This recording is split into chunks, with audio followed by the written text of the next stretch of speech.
Hello student, मैं संजय कुमार आप सभी के अपने चैनल एजुकेशन पॉइंट में स्वागत करता हूं। आज के क्लास में हम लोग बच्चों क्लास 10th के एक और सब्जेक्ट केमिस्ट्री के एक इम्पॉर्टेंट चैप्टर हम लोग केमिकल रिएक्शन के बारे में पढ़ेंगे, जिसे हिंदी में बच्चों रासायनिक अभिक्रियाएं कहा जाता है।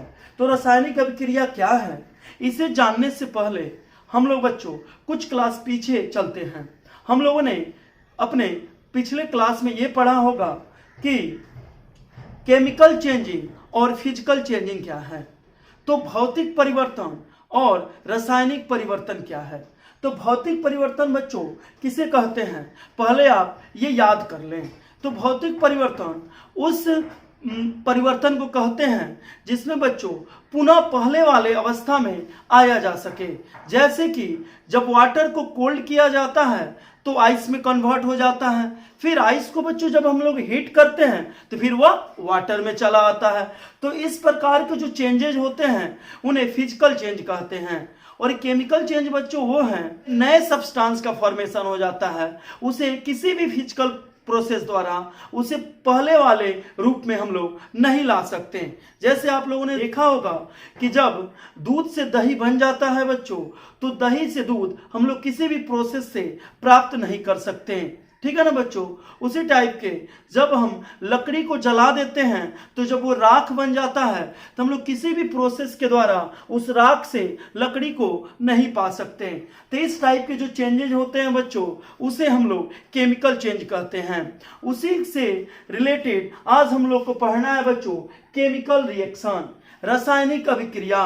तो वैसी अभिक्रियाएं जिसमें किसी नए सब्सटेंस का फॉर्मेशन होता है तो उसे हम लोग क्या कहते हैं, केमिकल रिएक्शन कहते हैं। जब दो या दो से अधिक पदार्थ बच्चों आपस में मिलकर एक नए सब्सटेंस का फॉर्मेशन करते हैं और उस सब्सटेंस में पहले वाले सब्सटेंस का कोई गुण नहीं रहता है, तो हम लोग कहते हैं कि ये जो प्रोसेस हुआ है कन्वर्ट होने का, न्यू सब्सटेंस बनने का, ये कौन सा प्रोसेस है, तो ये बच्चों केमिकल रिएक्शन के द्वारा हुआ है। जो हम लोग केमिकल रिएक्शन से रिलेटेड कुछ इंपॉर्टेंट टर्म है उसे हम लोग समझेंगे।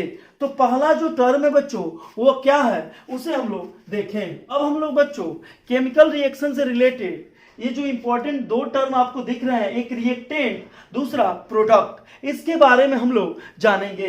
तो रिएक्टेंट को हिंदी में बच्चों अभिकारक कहते हैं और प्रोडक्ट को प्रतिफल कहते हैं। अब बच्चों हम लोग रिएक्टेंट के बारे में जानेंगे। दो एलिमेंट्स केमिकल रिएक्शन में क्या होते हैं, इन्वॉल्व रहते हैं, उन्हें हम लोग क्या कहते हैं बच्चों, रिएक्टेंट कहते हैं। और दोनों जब आपस में मिलकर एक न्यू सब्सटेंस का फॉर्मेशन करते हैं तो जो न्यू सब्सटेंस है बच्चों उसे हम लोग प्रोडक्ट कहते हैं। जैसे हम यहाँ पे एक एग्जांपल के माध्यम से समझते हैं। यहाँ पे बच्चों हम लोग देख रहे हैं कि हाइड्रोजन और क्लोरीन दोनों ने मिलकर क्या बना लिया, HCl। तो बच्चों जो हाइड्रोजन और क्लोरीन है इसे हम लोग रिएक्टेंट बोलते हैं, और जो नया प्रोडक्ट हमको HCl मिला है इसे हम लोग क्या बोलते हैं, प्रोडक्ट बोलते हैं। तब आप लोगों ने अच्छे से समझ लिया होगा कि जो केमिकल रिएक्शन में भाग लेते हैं उन्हें हम लोग रिएक्टेंट कहते हैं, और उनके मिलने से जो नया सब्सटेंस बनता है उसे हम लोग क्या कहते हैं बच्चों, प्रोडक्ट कहते हैं। आपने ये देखा होगा जनरेट होना, स्टेट में चेंजिंग आना, कलर बदल जाना, ये सारे जो हैं वो क्या कहलाते हैं, कैरेक्टरिस्टिक कहलाती हैं केमिकल रिएक्शन के। और हम लोग ये सभी कैरेक्टरिस्टिक जो हैं उन्हें एक एक एग्जाम्पल के माध्यम से हम लोग अभी यहाँ पे देखेंगे। तो बच्चों पहला जो है इवोल्यूशन ऑफ गैस। तो आप लोग यहाँ पे देख रहे हैं कि जिंक को जब हाइड्रोक्लोरिक एसिड के साथ जब मिलाया जाता है तो जिंक क्लोराइड बनता है और हाइड्रोजन गैस क्या होता है, रिलीज होता है।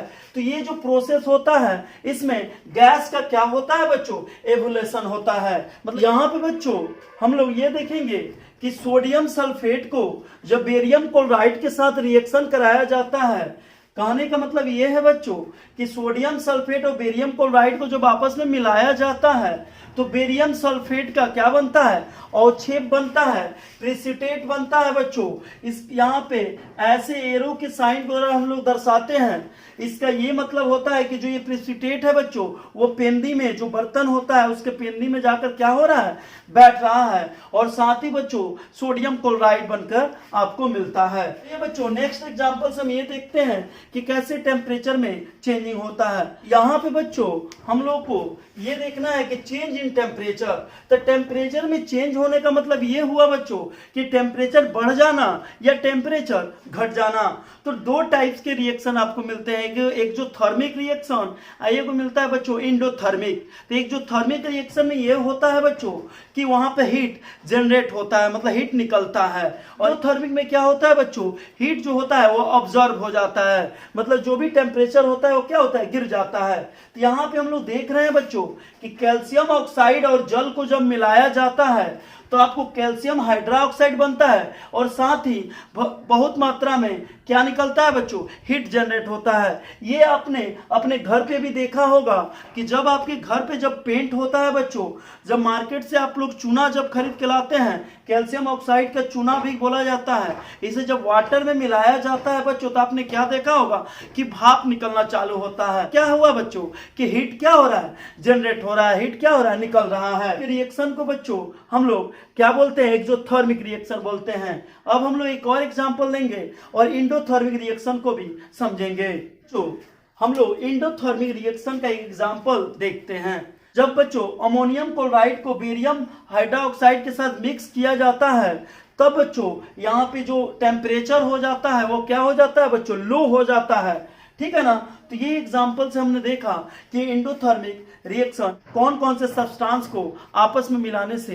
अब बच्चों हम लोग चेंज इन कलर के बारे में जानेंगे। यहाँ पे बच्चों हम लोग कैसे किसी रिएक्शन में कलर चेंज हो जाता है उसे हम लोग देखेंगे। तो यहाँ पे बच्चों हम लोगों ने एक क्लोरीन वाटर लिया है, ये जो है क्या है बच्चों, येलो विश कलर का होता है, और जो पोटेशियम आयोडाइड है ये कलरलेस होता है बच्चों। और जब दोनों का रिएक्शन कराया जाता है तो हमें पोटेशियम क्लोराइड मिलता है और आयोडीन मिलता है बच्चों। तो जो ये आयोडीन है ये कौन सा कलर होता है, ब्राउन कलर का हो जाता है। तो हम लोगों ने यहाँ पे देखा कि ये जो कलरलेस था लेकिन यहाँ पे क्या हो गया, इसका कलर मिल गया ब्राउन।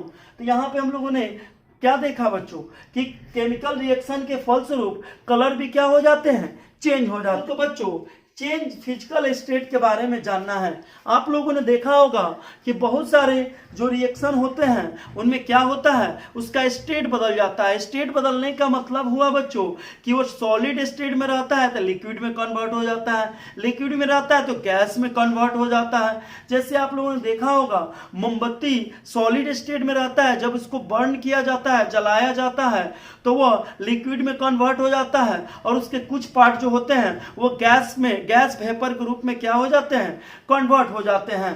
तो इस तरह हम लोगों ने आज के वीडियो में केमिकल रिएक्शन के बारे में जाना और कैरेक्टरिस्टिक ऑफ केमिकल रिएक्शन के बारे में भी जाना। चलिए बच्चों अब मिलते हैं हम लोग नेक्स्ट वीडियो के साथ, और कुछ इस चैप्टर के जो भी इंपॉर्टेंट टर्म हैं उसे हम नेक्स्ट वीडियो में लेकर आप लोग के सामने आएंगे। आज के वीडियो में इतना ही। यदि आपको आज का वीडियो अच्छा लगा हो तो इसे लाइक करें, सब्सक्राइब करें और शेयर करें।